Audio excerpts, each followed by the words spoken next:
Hello, everyone. Welcome to Sentinel. So last week, YouTube basically blew up, and the reason for that is there's a channel called Valaha VFT by Nate Carnaccio. You know, a good guy, Green Beret. I watch his channel all the time, and he comes up with some very interesting content. And basically, he was able to get some documents that refuted Delta Force operator by the name of John McPhee. Many of you have seen his content. Also, a good guy. I enjoy watching him. He's very entertaining. But Nate basically dug up some of the stuff that John claims that he did, which is just patently false. The first one was that John claimed that he's a sergeant major. Nate found out that he was retired as a master sergeant because he had some issues in the special forces and in the unit, Delta Force, and which was really personal of nature. So I don't want to go there. But so he retired as a master sergeant rather than sergeant major. Big difference. One is E9, one is E8. And Nate made some other claims, which he substantiated with documents, first source documents that he put up there. And I'm not going to go into that because I don't want to get in this mudslinging game.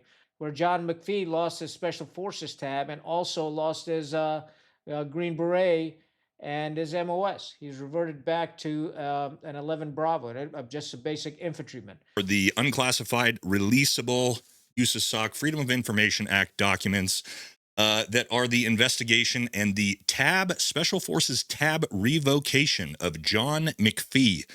All right, so first document we're going to look at here in the linear chain of events of the Special Forces tab revocation, amongst, as you'll see here, the revocation of the Green Beret.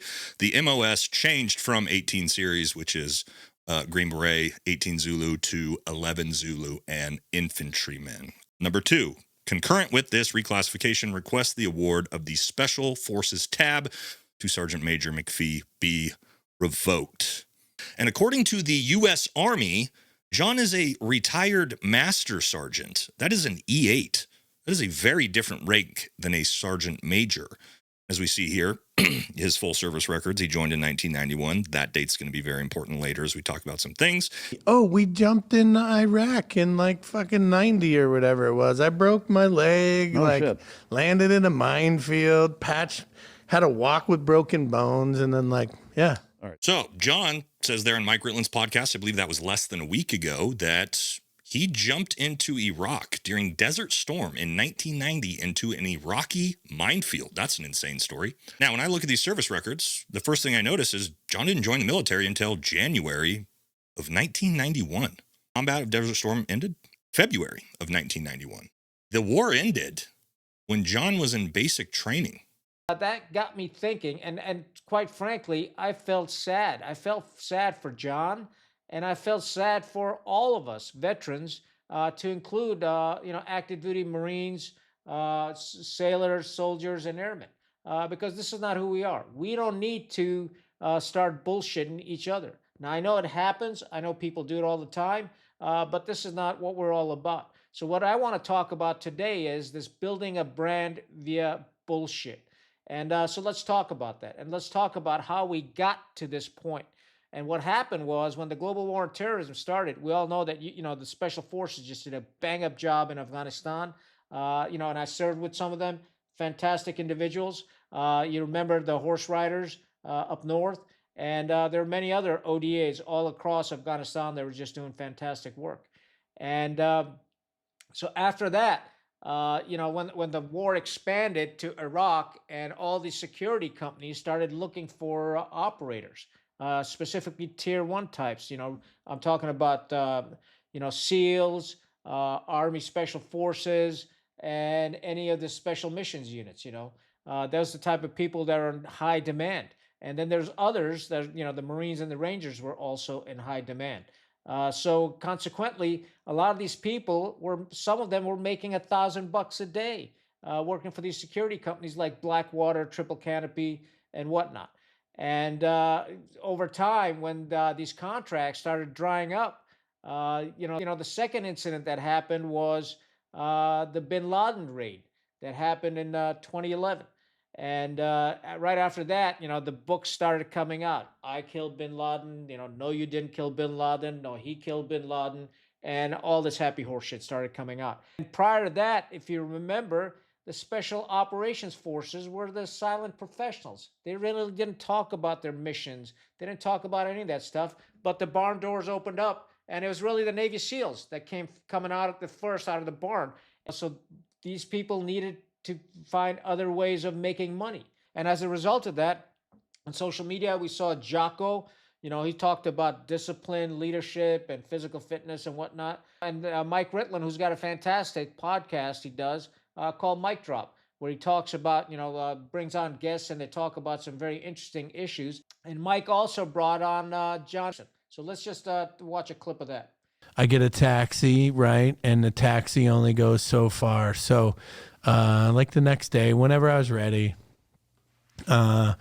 we get a taxi and pay the taxi. Another guy, so I don't have to speak. Another guy pays the taxi.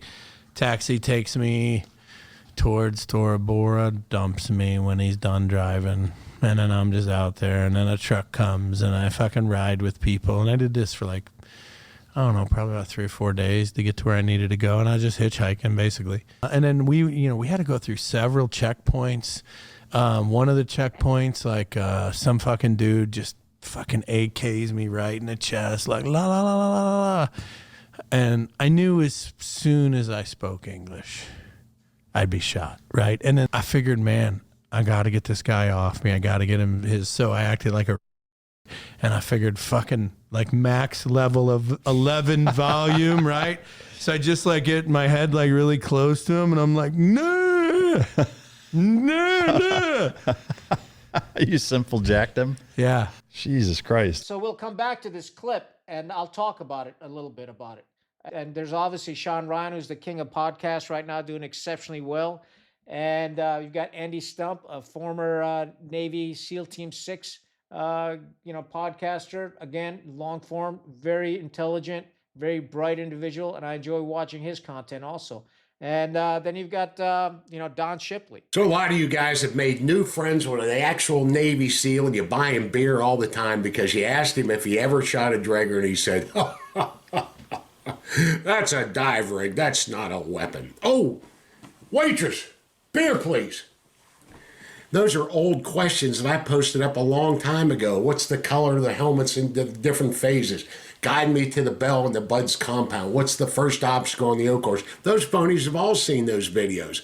And when they answer it correctly like that, you start buying them beer. Now, it's time for some updated things, so let the old bosun mate help you out. I mean, I love Don Shipley because he goes after all these weasels that pretend to be in the military. They've got all their medals and honors and all that, and their tridents. And they put their profiles on Tinder, and Don goes on Tinder or whatever other platforms. A lot of people write to him, and he outs all these people, and it's just hilarious. I mean, it's a great content, it's good entertainment. And but then there's also others like I talked about. There's Mike Glover, and then there's Nate Cornacchio and Brent Tucker, and they talk about a variety of issues. So there's a ton of it. There's Jameson Travel as well as Sentinel as well. When I start thinking about Sentinel, there's no way in hell I could come into this space because I'm not a special operator. I don't have any tattoos. I don't have big muscles. I don't have a big beard. But that, and I don't really, talk about weapons and marksmanship and CQB and physical training and all this catch me, fuck me gear that people like to wear. It's not my interest anymore. It was in a previous life, not now. That's not what I wanted to talk about. And I don't talk about this thing EDC. It took me weeks to figure out what the hell they're talking about, EDC. Basically means everyday carry. Particular guests, everybody is just dying to know what some of you guys are carrying on you every day for protection, and even just sentimental stuff. So we like to do a EDC pocket dump warm up. Okay. What are you rocking? Then I have a small fixed blade. Right now it's a Montana knife. That's the Speed Goat. I love it. Where do you carry it? I carry it right on the inside of my hip. And 3 o'clock? Yep. And then I appendix carry just on the inside, so like 245. And then appendix carry a SIG. So What's on your SIG? I don't have an everyday carry. I carry, my everyday carry is this. I got a wallet. That's it. That's all I got, And, but, these people start pulling out knives and all sorts of stuff. They're pulling out knives, they're pulling out pistols, they're pulling out tourniquets. They've got, all sorts of things they carry on them. And it works for them. Great. I'm not knocking you for it. If that makes you feel good, good for you.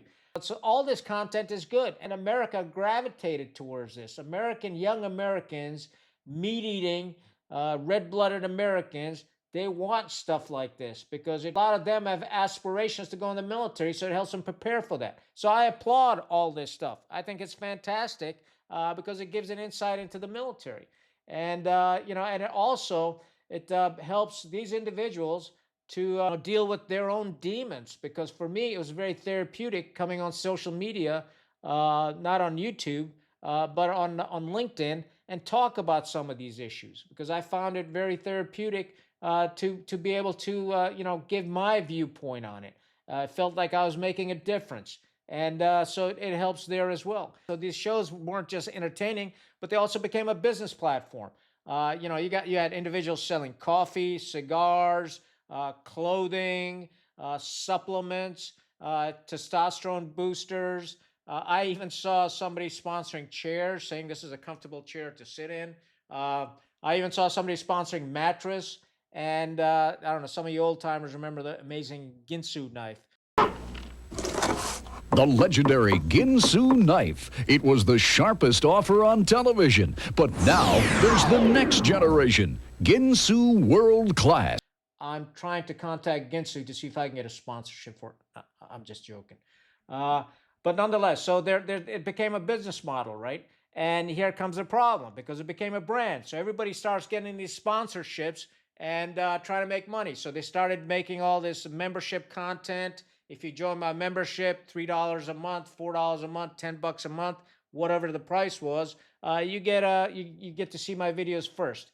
And then they also started doing Patreon and all this other stuff. Now, I'm not knocking any of this. If it works for you, great. I think it's fantastic. If you built a business model out of YouTube and you can make a living out of it, great. I think it's awesome. For me, I'm not doing it for business. I'm doing it really to share my thoughts, my ideas, and become a platform where veterans can gather together and talk about issues. That's the main reason I do it for.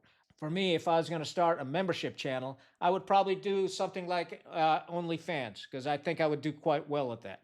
But aside from that, I'm not really interested in all that. So let's talk about the problem and why this whole thing went sideways. So once these individuals started making their brand and started sponsoring and making money on it, they had to make sure that their brand stayed on top. And the way to stay on top is to come up with a better story.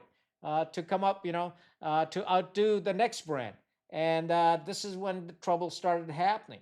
And we know about Tim Kennedy, who, in fact, Nate also uncovered. Tim Kennedy started making some BS claims about some medals that he had and some combat operations that he'd done and how many thousands of people he'd rescued in Afghanistan and all this happy horse shit.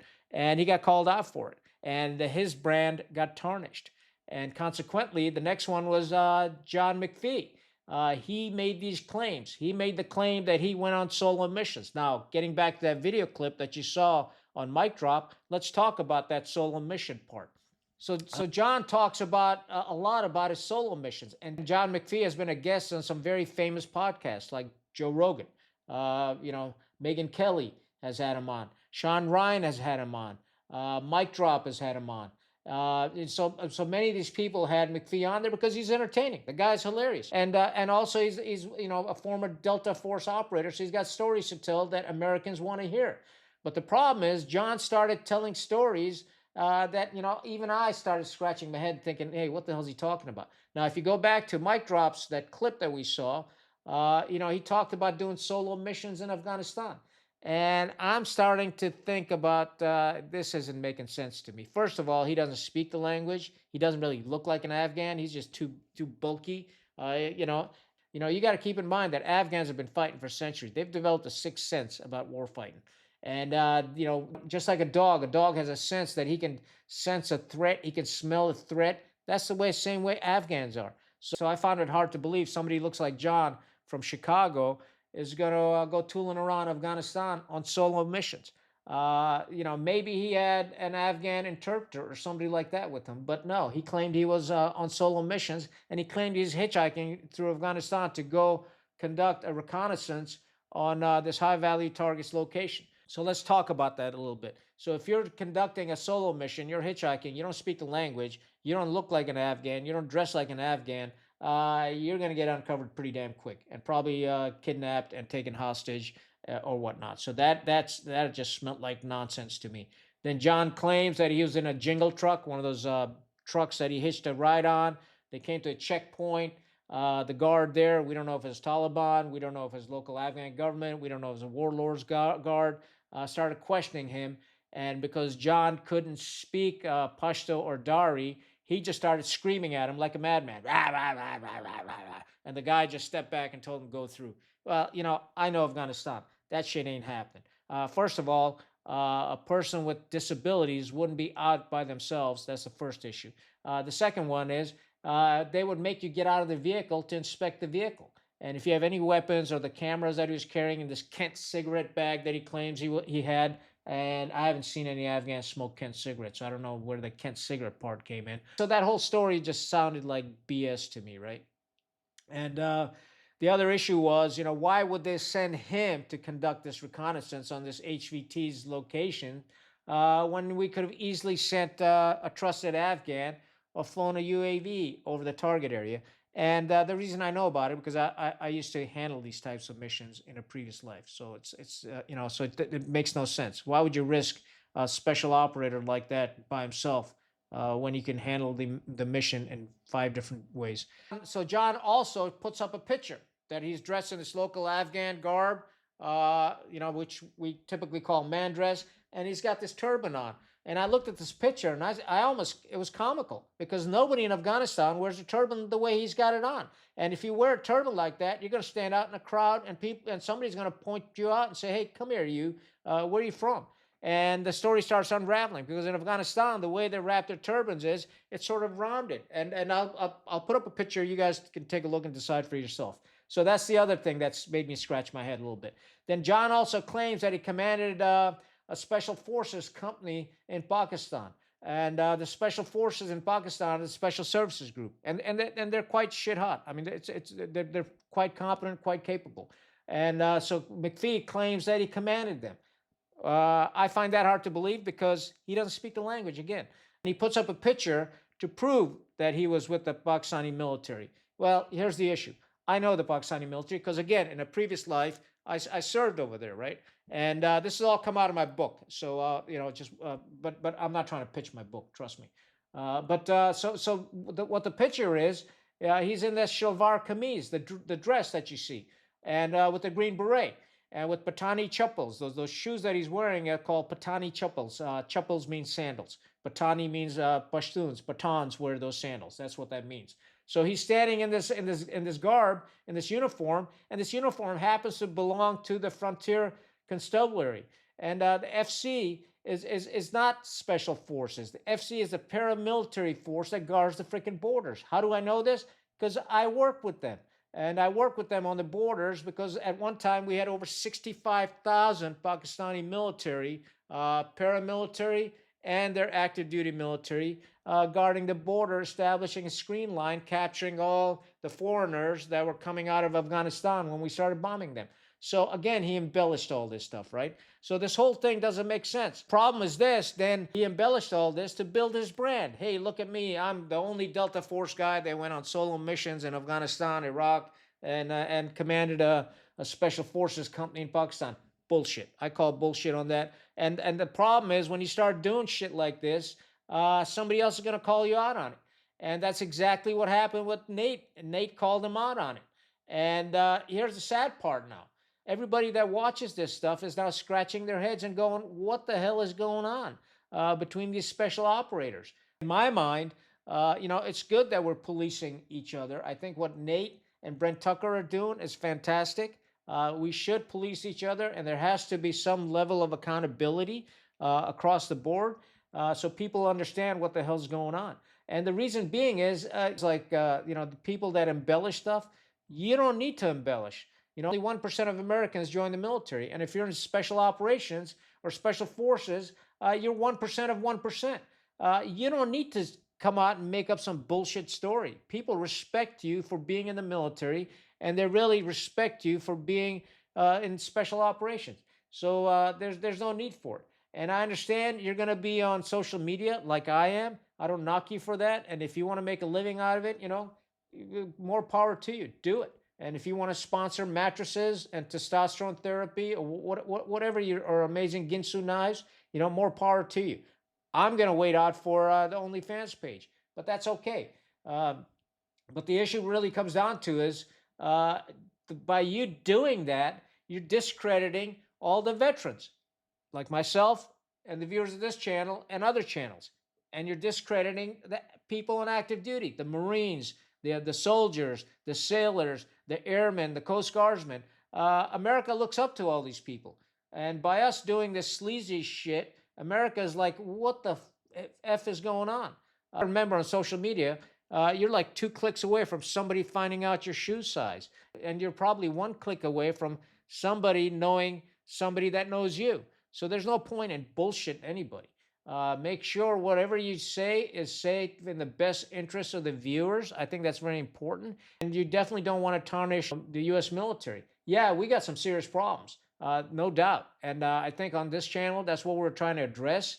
That's our mission. And we've talked about the 3 things that we're trying to address in terms of accountability, in terms of making sure that we stop these foreign misadventures, and finally, in terms of giving solutions. That's what this channel is focused on. I'd love to hear your thoughts on this phenomenon that's happened since the war in Iraq and Afghanistan, and all these military channels that have come about.